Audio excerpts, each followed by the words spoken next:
Esta nueva medida ha generado muchísimas reacciones. Algunos se preguntan si nuestro país está preparado para resguardar las fronteras y evitar una posible crisis migratoria. Vamos a hablar sobre este tema con Ricardo Valdés, ex viceministro del Interior. A ver, para que nos pueda explicar cuál es su postura al respecto. ¿Cómo está? Buenas tardes. Buenas tardes, un gusto saludarla. Igualmente, bueno, en alguna entrevista le he escuchado decir a usted hace ya algún tiempo que nuestras fronteras eran una especie de coladera. ¿Qué va a pasar ahora? Son muy extensas nuestras fronteras, tenemos 7.000 kilómetros de frontera, solamente con Ecuador tenemos 1.500 kilómetros de frontera.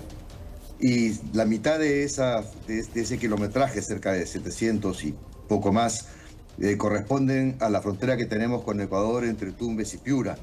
Es que como si usted quisiera resguardar, digamos, la línea marítima de Lima a Chiclayo, algo así, ¿no? Entonces, la capacidad instalada que tiene el gobierno peruano para vigilar la frontera en su extensión es muy pequeña, ni aún con las fuerzas militares, ni aún con uso de tecnología de punta esto se puede realizar. Es decir, es tremendamente extensa y solamente en la frontera con Tumbes existen múltiples pasos clandestinos que son manejados por las mafias de los traficantes. El tráfico ilícito es un delito, la migración no es un delito, la migración irregular inclusive tampoco es un delito. Puede ser una falta administrativa, pero no es un delito. El delito es el negocio que hacen los delincuentes para trasladar a estas personas, cobrándoles mucho dinero para introducirlos a un país X. Claro, ellos son los que sacan tajada y los que se benefician, porque incluso podrían cobrar hasta $5.000 por hacerles pasar la frontera. En general, la Cancillería ecuatoriana, en una reunión que se tuvo hace ya un tiempo en Tumbes, informó que habían cerca de 70 en esos momentos activos el año pasado, puestos, digamos, irregulares, donde tendían pequeños puentes para que pasaran los extranjeros que querían introducirse al Perú, no solamente venezolanos, colombianos y ecuatorianos también. Y en general el monto de $5.000 es el monto neto diario, no es por persona cobran montos menores, pero claro, el flujo es tan grande. Al día. Mire, al día, mire, solamente, y esto para ir y vuelta, por cierto, solamente la OIM el año pasado indicó que había un movimiento neto de 6.000 personas al día. Neto me refiero, que es la diferencia entre los 24.300 que entraban y los 18.000 que salían. Entonces, imagínense 24.000 al día que cruzan la frontera, que tienen que pagar. Entonces pagan montos pequeños, pero como este tráfico es muy intenso, pues de ahí se deriva este monto que se menciona, ¿no? Y esto es más o menos lo informado por la Cancillería ecuatoriana. La Cancillería peruana no ha informado nada al respecto aún. Y hay algunas autoridades que dicen el hecho de que hayan impuesto esta medida va a generar precisamente una migración irregular. Por un lado, como dice usted, porque no hay la fuerza policial ni militar suficiente para que patrullen nuestras fronteras, que son bien extensas, ¿no? Que es una frontera bien extensa. Y además, ahora mismo en este contexto de inseguridad en el que vivimos, que ya de por sí tenemos escasez de policías en las calles, ¿cómo van a ir allá? ¿Cómo hacemos? Mire, lo que ha hecho esta disposición ha sido modificar una norma que estaba vigente el año 2019, donde digamos, la norma estaba estructurada sobre la base del apoyo humanitario para que se pudiese permitir con su documento de identidad el ingreso de menores de edad que venían a reunificación familiar. En la nota que usted acaba de leer que había menores de edad no sí, en el bus, correcto. En el bus, es porque vienen a reunirse con sus familiares y están justamente ahora va a haber un tránsito más intenso porque obviamente están queriendo entrar antes de que se ponga en vigencia la norma. Aún hoy se puede entrar bajo el resguardo de las normas humanitarias que permiten que adultos mayores, mujeres en situación de vulnerabilidad, menores de edad puedan ingresar sin el pasaporte vigente. Un pasaporte, por ejemplo, que se quiere tramitar aquí en el Perú, en un solo punto consular, creo que solamente hay hasta 2 puntos consulares para que un venezolano pueda obtener un pasaporte, le va a costar 1.360 soles. hacer, Sí, sí. solamente obtener su pasaporte, ¿no? Y de ahí tiene que tramitar la visa, que tiene también un costo por parte Y un de los tiempo, peruanos. entiendo.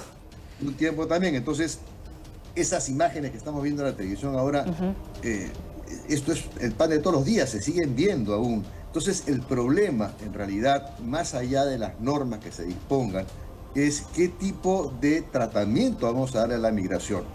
La migración en sí misma es positiva. El Perú es un país de migrantes. Todos somos migrantes.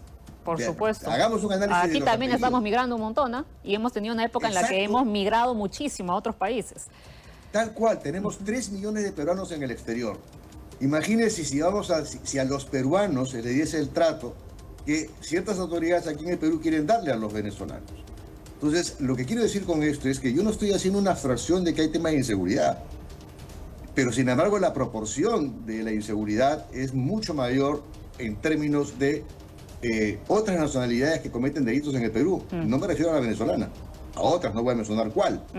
Y sin embargo la proporción de presos en el país es de más o menos es un peruano, o sea, 360 peruanos tienen un preso en los Extranjero. penales del país.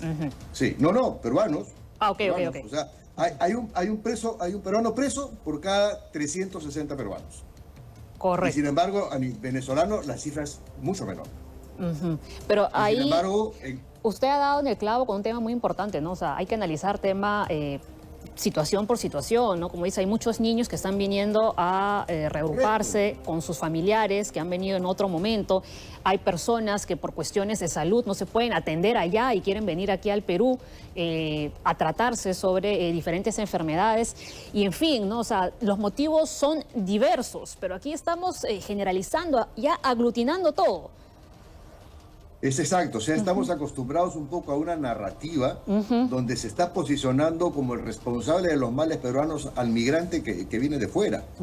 Porque inclusive también hay migrantes del interior del país, o sea, somos marcadamente discriminatorios, inclusive con nuestra propia población que viene altoandina, que viene a la capital.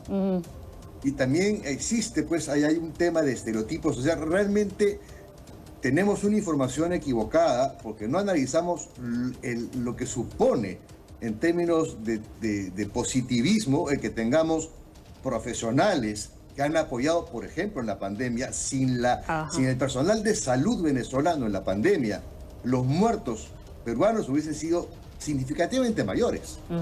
Tuvimos más de 5.000 personas expertas en salud venezolanas que estuvieron trabajando aquí en la pandemia. Sin los deliveries de nacionalidad venezolana no hubiese llegado los alimentos a muchas de las casas durante la pandemia. Y se creó un equipo especial en la pandemia para retirar los cadáveres, porque había mucho miedo, y buena parte de esos equipos era personal venezolano que estuvo retirando los cadáveres. Y por eso es importante conocer la historia completa, no solamente sesgada. Correcto, no solamente desde el lado del punto de vista sesgado, que se les pone un tinte agresivo, negativo, cuando en realidad, en la gran mayoría de los migrantes acá, estamos hablando de 1,5 millones de migrantes. En las cárceles tenemos 4.500. Claro, y ese millón, nivel. los que, digamos, en teoría tienen papeles, ¿no? Porque hay muchos que han entrado y que no tienen absolutamente nada, ¿no? Hay 600.000 en calidad de refugio y hay muchos más que no lo tienen. He explicado que hay un flujo de entradas y salidas que se sigue dando en las fronteras.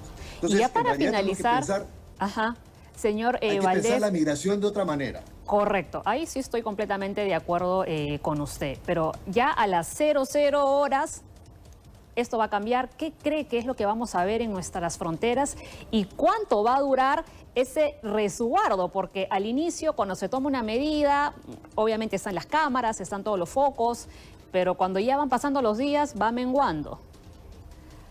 Mire, somos parte de una serie de tratados internacionales donde el concepto de reunificación familiar tiene que seguir primando por encima de las normas nacionales, en donde tiene que seguir primando también el concepto del apoyo, el apoyo humanitario a personas que tienen riesgos en sus países.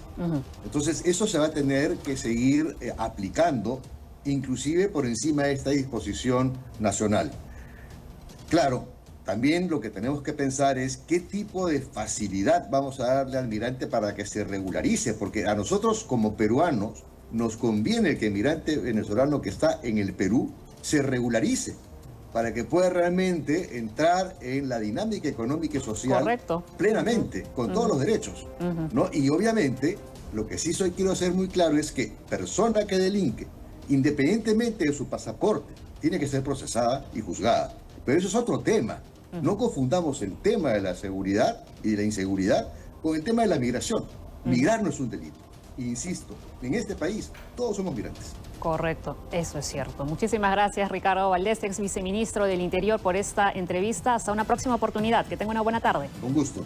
Igualmente. Bien, 12:44. Vamos a continuar con